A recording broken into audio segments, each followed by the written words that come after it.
বাড়ির কুমড়ো শাক আগের দিন করেছিলাম মাছ দিয়ে। তো আর আজকে হচ্ছে নিরামিষ যেহেতু, তো ওই যে একটুখানি মসুর ডাল দিয়ে চচ্চড়ি মতন করছি। তো এটাও কিন্তু দারুণ একটা টেস্ট লাগে। মাছের তরকারির একরকম টেস্ট, আর এই রকম করে রান্না করলে তার আর এক রকমের স্বাদ। তো যাই হোক, এখানে রান্নাবান্না তো হয়েই যাচ্ছে, দেখতেই পাচ্ছ। কুমড়ো শাকটা আগে আলু টালু ভেজে নিয়েছি, তারপরে কুমড়ো শাকটা একটু নাড়াচাড়া দিয়ে ডাল দিয়ে দিয়েছি। আর এখন একটু ভাজা ভাজা করে নিয়ে এই যে জল দিয়ে দিলাম। তো যাই হোক, সকালবেলা তো স্নান টান এখনও হয়নি, আজকে বৃহস্পতিবার, ভাবলাম যে রান্নাবান্না শেষ করে তো স্নান করব। তো এদিকে স্নান টান করে এসেছি, আর অনেকটা সময় পরেই এলাম। স্নান টান হয়ে গেছে, আর রান্নার পরে সমস্ত কিছু গুছিয়ে এসেছি। আর মা আজকে মিঠিকে খাইয়ে দিচ্ছে বাইরে, দেখতেই পাবে তোমরা, আমি দেখাচ্ছি। তো এই দেখো, ঘরটার তো মুছে নিয়েছি, স্নানের আগেই ঘর মুছে রেখে গেছিলাম, থালা বাসন মেজে নিয়েছি। আর ওই যে দেখতে পাচ্ছ আয়নার মধ্যে, হ্যাঁ, কাকার ফোন নিয়ে ফোন দেখছে আর ভাত খাচ্ছে, তাও খেতে খেতে দেখো শুয়ে পড়েছে। তো এই হচ্ছে ব্যাপার। Hello everyone, good morning. কেমন আছো তোমরা সবাই? আশা করি সবাই খুব ভালো আছো। আজকে একটা নতুন ব্লগে তোমাদেরকে অনেক অনেক স্বাগত। বৃহস্পতিবার যেহেতু, তো একটু তো গুছিয়েই পুজো দিতে হয়। আর ওই সকালবেলায় পুজো দিতে গিয়ে না, চটজলদি করতে গিয়ে আর কি সেইভাবে মানে তাড়াহুড়ো করে পুজো দিতে গেলে আর কি যা হয়। তো আজকে ভাবলাম ওই জন্য যে রান্নাবান্নাটা করে নিই, মাছের ঝামেলা যেহেতু নেই। তো সকাল সকাল রান্না করে তারপরে স্নানটা সেরে নিয়েছি। আর একটু ঠান্ডা ঠান্ডা লেগেছিলো, তো সেই কারণে আমি সকালবেলাটা স্নান করিনি, শ্যাম্পু করার দরকার ছিল, তো সেই কারণেই। তো দেখতেই পেলে সমস্ত কিছু গুছিয়ে নিয়েছি। আর এখানে দেখো, সিঁদুর দিয়ে লক্ষ্মীর যে ঘরটা, সেটা একদম সিঁদুর দিয়ে এঁকে নিয়েছি, আর তারপরে লক্ষ্মীর সামনে বসিয়ে দিলাম। আর এই যে দেখতে পাচ্ছ আসনের এই যে পেপারটা আমি পেতেছি, এই যে কদিন হলো পেতেছি, কিন্তু ওই যে ফুল দিতে দিতে ফুলটা একটুখানি হলেও একটু নরম হয়ে আর কি যায়, সেহেতু ওই যে দেখতেই পেলে একটু কালো কালো হয়ে গেছে। তো এই কদিন আর পাল্টাবো না, ভেবেছি যখন পুজোর জন্য আর কি ঘরটার ঝাড়া হবে তখন আর কি পাল্টে দেবো সুন্দর করে, তখন অন্য কিছু পেতে দেবো। তো এই হচ্ছে ব্যাপার। তো গপুকেও স্নান করিয়ে নিয়ে বসিয়ে দিয়েছি। আর এদিকে দেখো, থালাগুলোতেও বসিয়ে দিয়েছি, আর তুলসী পাতা যা যা লাগে সব কিছু দিয়ে ফুল দিয়ে সুন্দর করে সাজিয়ে নিচ্ছি। অ্যাকচুয়ালি প্রতিদিনের পুজো তো একরকম, আর বৃহস্পতিবারটা তো আমাদের মানে বাঙালির ঘরে একটু অন্য রকমেরই দিতে হয় না, মানে সেইভাবে জাঁকজমক করে না হলেও মোটামুটি মন থেকে একটু গুছিয়ে দিলেই আর কি হয়। তো গুছিয়ে নিয়েছি, তারপরে একটু পাঁচালিটা নিয়ে নিলাম। আর ওই সকালবেলা পুজো দিতে দিতে না পাঁচালি পড়ার টাইমটাই হয় না, মিঠিকে খাওয়ানো থাকে, সমস্ত কিছু রান্নাঘরে যাওয়ার তাড়া, তো সেই কারণে তো আজকে একটু পাঁচালিটা পরে নিচ্ছি। আর বেশ কয়েকদিন পরেই পাঁচালিটা হাতে নিলাম। তো যাই হোক, একটু পরে নিয়ে তারপরে পুজোটা দিয়ে নেব।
তো এদিকে পুজো দেওয়া আমার হয়ে গেছে। আর গপুকে তোমাদের অনেক দিন ভালোভাবে দেখানোই হয় না, দেখো গপুকেও সুন্দর মতন সাজিয়ে নিয়েছি। আর আমি পুজো দিতে দিতে আমার মিঠি যে এখানে আমার কাছে কতবার এসেছে তার কোনো শেষ নেই।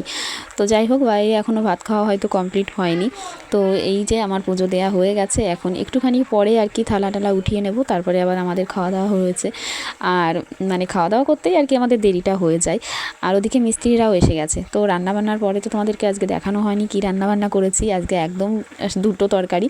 তো ওইদিকে রয়েছে কুমড়ো শাক, আর 2 পিস মাছ ছিল, ওই মিঠির মানে মিঠির কাকার জন্য আর মিঠির দাদানের জন্য, তো দুজনের হয়ে যাবে।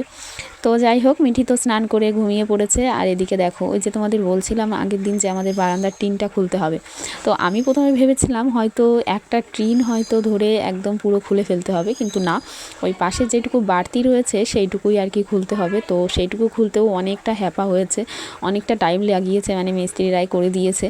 তো তারপরেও ঘরের অবস্থা যা হয়েছিল সেটা আর কি বলবো।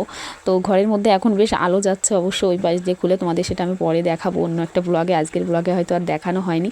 আর এদিকে দেখো মিস্ত্রি মানে কাজ করছে, সারা বাড়িতে কাঠ টাঠ ছড়ানো রয়েছে, এর মধ্যে চলে এসেছে আবার বালির গাড়ি। মানে বাবা বলেছিল দুদিন পরে দিতে, কিন্তু আজকেই চলে এসেছে। আর তখন তাড়াহুড়ো করে দেখো বাঁশ কাঠ সব কিছু সরিয়ে দিয়ে বালি আর কি ঢালা হলো। আর ওদিকে আবার মিস্ত্রিরা এখনও টিন খুলেই চলেছে। তো বারণ করে দেওয়া হয়েছে যে আজকেই একটাই চলে এসেছে, ততক্ষণ তো নামিয়ে নিতেই হবে, আর যেন মানে না পাঠাই এই কদিনের মধ্যে, এই কাঠগুলো সব কাজ হয়ে যাক, তখন সরিয়ে নিলে ফাঁকা হবে তখন। আর আমাদের তো একটুখানি জায়গা দেখতেই পাচ্ছি, এর মধ্যেই বালি ঢালতে হবে, ছাদ ঢালাইয়ের যতটা বালি লাগে, তারপরে পাথর লাগবে, সিমেন্ট, সমস্ত কিছু। তারপরে এরপরে তো ছাদ ঢালাইয়ের জন্য যখন মেশিনপত্র আসবে, ততটুকু মানে জায়গার জন্য যে কত সমস্যা হচ্ছে একদম অল্প জায়গায় যেটা আর কি হয়। তো এই হচ্ছে ব্যাপার। তো এদিকে দেখো এই যে একটা সাইডের যে মানে পাশের যে টিনটুকু সেইটুকু খুলে দিয়েছে, আর ঘরের ভেতরে ওইখানে একটু মানে উঁচু করে রেখেছে, খুলে রাখেনি। তো আর কি সারাদিন ব্লগপত্র কিছুই করা হয়নি, রাতে চলে এসেছিলাম রুটি করতে। এদিকে হচ্ছে আলু দিয়ে আর পটল দিয়ে তরকারি, আর মিঠির জন্য একটু বেগুন ভাজা করে রেখেছি। তো আজকে ব্লগটা একদমই ছোট হয়েছে। তো এই হচ্ছে ব্যাপার, আজকে এই আলু পটলের তরকারি আর হচ্ছে রুটি। তো ব্লগটা বেশি আর বড় হয়নি, এইখানেই আর কি শেষ করতে হবে। তোমরা দেখতেই পেলে সারাদিন মানে ভিডিও করব কি, তোমরা দেখতেই পাচ্ছ আমাদের বাড়ির কী অবস্থা। তোমাদের পরের দিনের ব্লগে অবশ্যই দেখাবো যে আমাদের ঘরের সামনেরও কী অবস্থা, মানে বাস টাস দিয়ে দিয়েছে, মিঠির যাওয়া আসার সমস্যা, আমরাও কীভাবে যে চলাচলতি করছি সেটা আমরাই জানি। তো যাই হোক, আজকে ব্লগটা এখানেই শেষ করছি, কেমন লাগলো অবশ্যই জানিও ছোট্ট একটা ব্লগে। তো আজকের জন্য টাটা, সবাই ভালো থেকো, সুস্থ থেকো।